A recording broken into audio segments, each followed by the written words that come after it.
একদিন প্রিয় নবী মোহাম্মদ সাল্লাল্লাহু আলাইহি ওয়াসাল্লাম হযরত ফাতেমা রাদিয়াল্লাহু তাআলা আনহাকে ডেকে বললেন, হে ফাতেমা, তুমি জানো কি মদিনায় এক কাঠুরিয়ার স্ত্রী থাকেন, তিনি এমন একটি বিশেষ আমল করেন যার কারণে তিনি তোমার পূর্বে জান্নাতে প্রবেশ করবেন।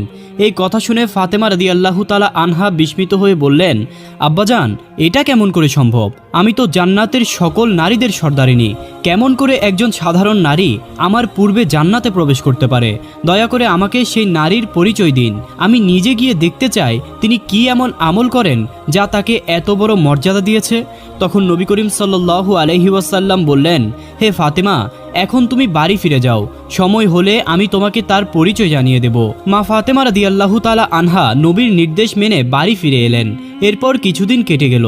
এ সময়ের মধ্যে হযরত ফাতেমা রাদিয়াল্লাহু তাআলা আনহা অসুস্থ হয়ে পড়লেন। একদিকে তিনি অসুস্থ ছিলেন এবং এর পাশাপাশি তার বাড়িতে টানা 3 দিন কোনো খাবারও ছিল না। খাদ্যের অভাব এবং দুর্বলতার কারণে তিনি বেশ অসহায় হয়ে পড়লেন। অন্যদিকে শেরে খুদা হযরত আলী রাদিয়াল্লাহু তাআলা আনহুর কাছেও তখন কোনো অর্থ ছিল না যার মাধ্যমে তিনি খাবার কিনে আনতে পারতেন। 3 দিন অতিবাহিত হবার পর হযরত ফাতেমা রাদিয়াল্লাহু তাআলা আনহা হযরত আলী রাদিয়াল্লাহু তাআলা আনহুর কাছে একটি পুরাতন কাপড় এনে বললেন, এই কাপড়টির কথা আপনার নিশ্চয় মনে আছে। আমাদের বিয়ের সময় আমার আব্বাজান রাসূলুল্লাহ সাল্লাল্লাহু আলাইহি ওয়াসাল্লাম এটি আমাকে হাদিয়া হিসেবে দিয়েছিলেন। এটি অত্যন্ত বরকতময় একটি কাপড়। যদিও আমার মন চায় না এটি বিক্রি করতে, তবে যেহেতু আমাদের ঘরে আজ 3 দিন যাবৎ কোনো খাবার নেই, তাই এই অবস্থায় এটি বিক্রি করা ছাড়া আর কোনো উপায় নেই। আপনি এটিকে বাজারে নিয়ে যান এবং এর মূল্য দিয়ে কিছু খাবার কিনে আনুন।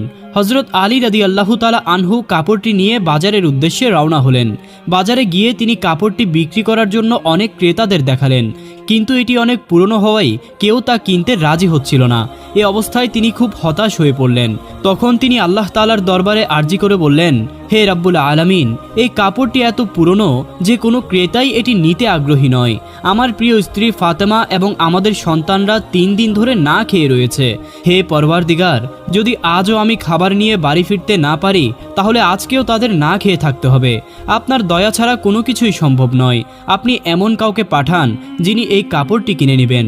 হযরত আলী রাদিয়াল্লাহু তাআলা আনহুর এই দোয়া করার পরপরই একজন ব্যক্তি বাজারে উপস্থিত হয়ে তার দিকে এগিয়ে এসে জিজ্ঞেস করল, হে আলী, তুমি কি এই কাপড়টি বিক্রি করতে চাও?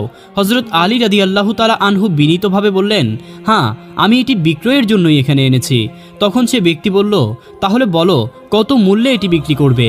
শেরে খোদা হযরত আলী রাদিয়াল্লাহু তাআলা আনহু জানতেন কাপড়টি অত্যন্ত পুরানো এবং এর প্রকৃত মূল্য 1 বা 2 দিরহামের বেশি হবে না। তাই তিনি কোনো নির্দিষ্ট মূল্য উল্লেখ না করে বললেন, আপনার যা